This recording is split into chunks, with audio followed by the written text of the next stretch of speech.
বিমান বাংলাদেশ এয়ারলাইন্সকে ঘিরে ভয়াবহ অনিয়ম, যৌন হয়রানি, মাদক প্রয়োগ ও চোরাচালান সহ একাধিক গুরুতর অভিযোগে বিস্ফোরক তথ্য ফাঁস করতে যাচ্ছে আন্তর্জাতিক হ্যাকার সংগঠন অ্যানোনিমাস গ্লোবাল সাউথ।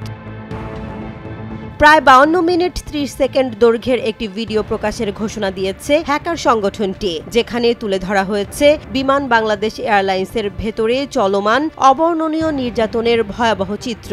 সংগঠনটির দাবি, নারী ক্রুদের মাদক প্রয়োগ করে ব্ল্যাকমেইল, যৌন নির্যাতন, এমনকি পতিতাবৃত্তিতে বাধ্য করার মতো বহু ঘটনা তাদের হাতে এসেছে। প্রমাণ হিসেবে রয়েছে call record, CCTV footage, flight নথি, ব্যাংক লেনদেন সহ গুরুত্বপূর্ণ দলিল।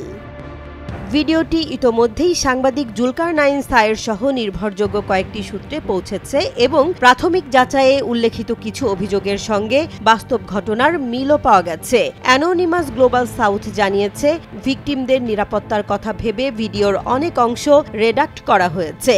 কারো মুখ, নাম বা শনাক্তযোগ্য কোনো তথ্য প্রকাশ করা হয়নি। তবে অপরাধীদের একটি অভ্যন্তরীণ তালিকা সংরক্ষণ করছে তারা, যেটি প্রয়োজনে প্রকাশ করা হতে পারে আগাম কোনো সতর্কতা ছাড়াই। বিশেষ একটি ঘটনার প্রসঙ্গ তুলে সংগঠনটি জানায়, বিদেশে এক ফ্লাইট অভিযানে এক নারী ক্রুকে এক ক্যাপ্টেন জোরপূর্বক রুমে নিয়ে যান।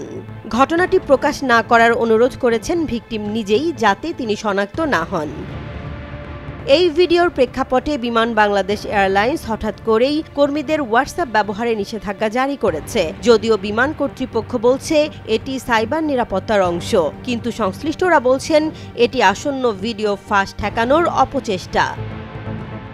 সংগঠনটি বলেছে, আমরা কোনো নাটক তৈরি করছি না। আমাদের উদ্দেশ্য একটাই, বাংলাদেশের মানুষ যেন সত্যিটা জানতে পারে। ভয় যেন শেষ হয়। এই অন্যায় থামবে না যতক্ষণ না পুরো সমাজ এবার আর না বলে দাঁড়িয়ে যায়। এদিকে সামাজিক মাধ্যমে বিষয়টি ঘিরে ব্যাপক আলোড়ন সৃষ্টি হয়েছে। অনেকেই বলছেন এটি বাংলাদেশের ইতিহাসে অন্যতম বড় রাষ্ট্রীয় কেলেঙ্কারি হতে যাচ্ছে।